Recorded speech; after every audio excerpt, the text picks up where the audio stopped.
Hello everyone, welcome to News in Brief on Vantage TV, where I give you quick updates on the stories that made the rounds within the week. My name is Anita Macaulay. Let's get started. On the national news, NRC reduces Lagos-Ibadan train trips by 67%.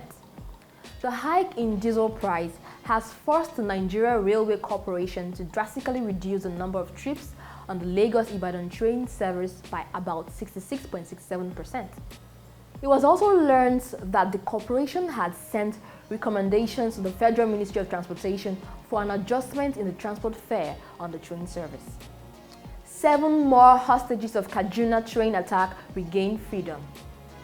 The terrorists that attacked the Abuja-Kaduna bound AK-9 train on March 28 have released additional 7 out of the remaining 34 abducted train passengers, leaving 27 still in captivity. The released hostages reunited with their families on Wednesday in Kaduna State after spending more than 130 days in captivity, and those released include 4 children and 3 adults. On to the international news. Elon Musk sells $6.9 billion of Tesla shares as Twitter lawsuit looms. Recall that early on in July, Musk tore up his April 25th agreement to buy Twitter for $44 billion. Twitter therefore sued Musk to force him to complete the transaction, dismissing his claims that he was misled about the number of spam accounts on the social media platforms. Musk, the world's richest person, sold $8.5 billion worth of Tesla shares in April and had said at that time that there were no further sales planned. But since then, legal experts have suggested that if Musk is forced to complete the acquisition or settle the dispute with a stiff penalty, he was likely to sell more Tesla shares. Twitter and Musk head to trial on the 17th of October. FBI raids Trump's home. There was a search carried out on Monday by the FBI at former President Donald J. Trump's Florida home, a law enforcement action with explosive legal and political implications. Justice Department officials were worried that the former president had not fully complied with requests to return material taken from the White House that included possible classified information. Mr. Trump, who in apparent contravention of the Presidential Records Act had taken a trove of material including sensitive documents with him to his home at Mar-a-Lago when he left the White House. Flood in South Korea. Record downpours flooded homes, roads, and subway stations in South Korean capital Seoul this week, killing at least 9 people, as forecasters warned of more rain to come. According to South Korea's Interior and Safety Ministry, some 17 others were injured and at least 7 people remain missing. More than 500 people have been evacuated since heavy rain lashed Seoul Monday night, with the ministry providing tents, blankets, and other aid items. Meanwhile, authorities are launching cleanup and rescue services, with the fire department having rescued 145 people as of Wednesday. That's it on the national and international news on Vantage TV's News in Brief. Coming up shortly to entertainment news, stay tuned.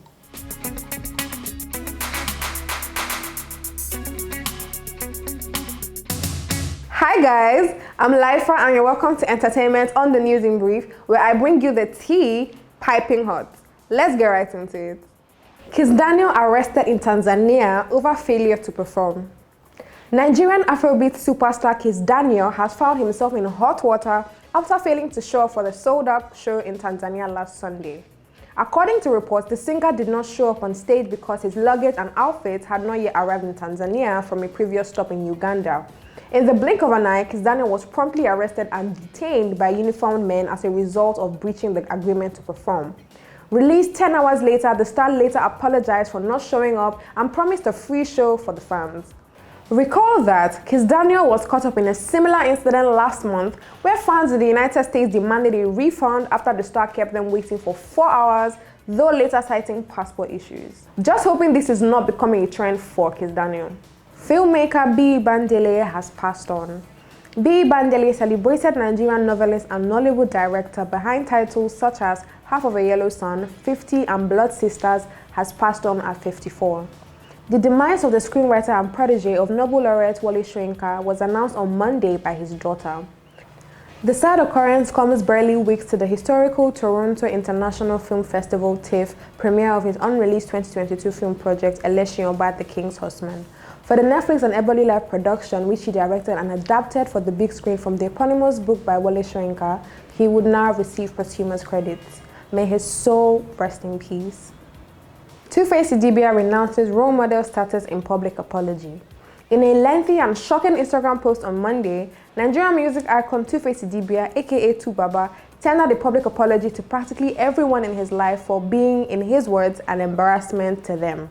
In the post, the star stated that he is neither trying to look good nor looking for sympathy or suicidal, but he is only trying to do the right thing. Renouncing his role model status, Tuface hinted at returning to his default settings, making up for lost time with his family and making great music again. While Annie in the comment section seemed to accept the apology with a reassuring post to go, the news making the rounds is that Tuface tendered the apology because he is expecting baby number 8 with a brand new baby mama. If this is true, the love indeed conquers all. American singer John Legend and his lovely wife Chrissy Teigen are expecting their 3rd child. Recall that in 2020, the parents of 2 lost their only naturally conceived child to stillbirth and have since battled fears of not being able to conceive ever again since the loss. Chrissy posted a photo in her beautiful baby bump on Wednesday, showing that their rainbow baby is indeed on the way, months after she called 1 billion IVF shots. Big congratulations to the legends. Well, that's all the tea we have on the entertainment segment, but sit back, relax, as sports comes right up. Stay blessed.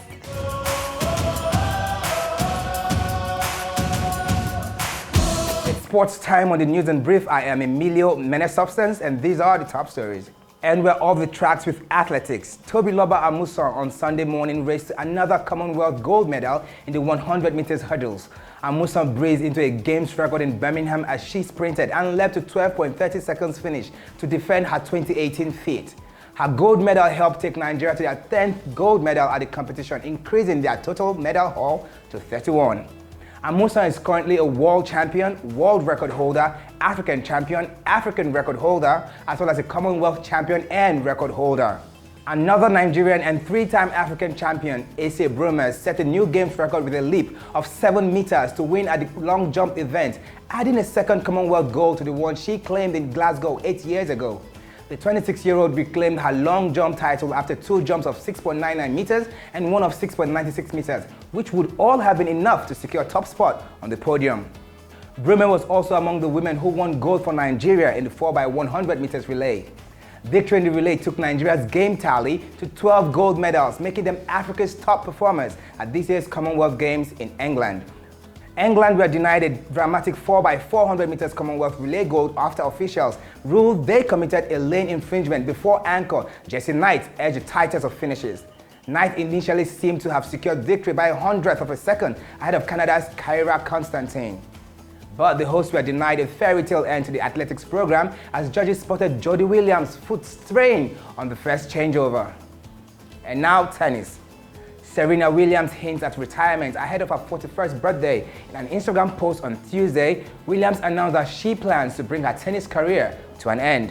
The 23-time Grand Slam champion, who will turn 41 in September, said that the countdown has begun to retirement, citing her family as a primary reason for why she feels that the end of her playing career is almost here. The American showed glimpses of her vintage ball striking in a 6-3, 6-4 victory over the world number 57, Nuria Parizas Diaz of Spain, as she claimed her first singles win in 14 months to reach the second round of the National Bank Open in Toronto. Williams' last singles success was at the 2021 French Open. She will play either Olympic gold medalist Belinda Bencic or Teresa Martinkova next. Ima Raducanu's US Open title defense preparations suffered another blow as she was beaten by Camila Giorgi in the National Bank Open first round. The British number 1, who is 10th in the world rankings, lost 7-6, 7-0 and 6-2 to the Italian defending champion. 9th seed Raducanu had led by an early break in the second set before Giorgi reeled off 6 games in a row to win in Toronto. The US Open, where Raducanu memorably triumphed last year, begins on 29 August in New York. Andy Murray was beaten by American Taylor Fritz in the first round of the Canadian Open. Three-time champion Murray lost 6-1, 6-3 in straight sets to the world number 13 and a quarter-finalist at Wimbledon last month, who produced a dominant performance that several times reduced Murray to smashing his racket against the court in frustration. Meanwhile, British number 1 Cameron Norrie, who lost in the final of the Los Cabos Open to Daniil Medvedev on Sunday, beat American Brandon Nakashima 6-4, 6-4 to progress at the tournament in Montreal. And in football, Tottenham Hotspurs lead the Premier League table after game week 1 by a higher goal difference. Arsenal beat Crystal Palace 2-0 away in the opening game of the season last Friday night. Liverpool had to fight hard to draw 2-2 with newly promoted Fulham, while Manchester United were beaten 2-1 at home to Brighton, and City rivals Manchester City beat West Ham United thanks to a brace from new signing Erling Haaland. In the Bundesliga, Bayern beat Frankfurt 6-1 in the opening game on Friday night. And Lyon beat HC Ajaccio 2-1 in the opening game of the French Ligue 1, also last week Friday. Real Madrid beat Eintracht Frankfurt 2-0 to secure a record 5-time UEFA Super Cup trophy. And that's sports on the news in brief. Follow Vantage TV for all the news, sports, and entertainment. I am Emilio Menesubstance. Till I return next week, remember to like, share, and subscribe.